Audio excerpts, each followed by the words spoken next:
అలాంటి శ్రీనుతో ఇంకా ఏం పనుందిలే అని దొరికిందే చాలు అనుకొని డబ్బు నగలతో పారిపోతుండొచ్చు కదా. అయ్యో ఆద్య, తప్పు తప్పు తప్పు. దేవుడా, అయ్యో ఆద్య, నువ్వలా మాట్లాడితే కళ్ళు నాలుక పోతాయి. ముందు ముందు లెంపలేసుకో, వేసుకో. శ్రీను బావ భర్తగా పనికిరాడని నేను డబ్బు నగలతో పారిపోవడం ఏంటి?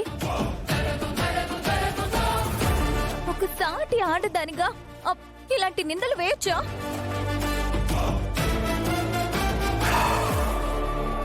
పైగా కళ్ళు లేని నా మీద.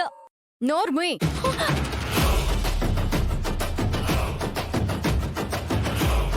ఇంకా నటించాలని చూడకు.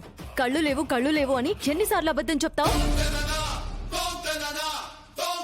రెడ్ హ్యాండెడ్ గా దొరికిపోయిన తర్వాత కూడా ఇంకా నాటకాలేంటి? కళ్ళున్నాయని నువ్వంటే సరిపోదాద్యా. నా కళ్ళున్నాయని అందర్నీ నమ్మించాలని ఎన్నిసార్లు నువ్వు ప్రయత్నం చేయలేదు? ఒక్కసారైనా ప్రూవ్ అయిందా? అన్నిసార్లు తప్పించుకున్నావేమో కానీ ఇప్పుడు మాత్రం ఖచ్చితంగా నేను ప్రూవ్ చేస్తాను.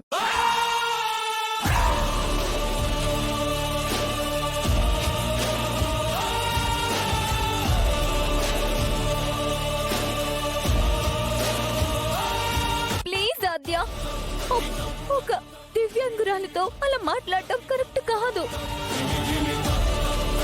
అమ్మా, మొదటి నుంచి నువ్వింతే.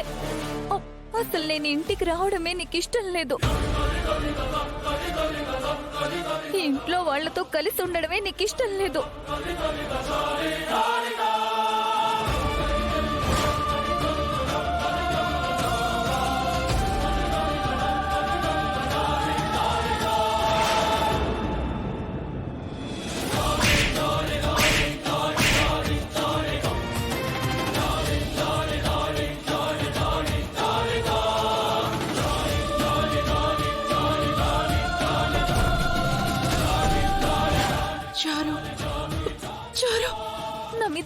నా మీద కొంచెం కూడా సానుభూతి లేదు.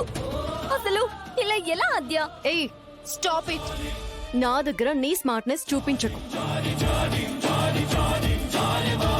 సరే, చారు తీసుకుందాం అనుకుందాం, కానీ ఆధారం ఏంటి?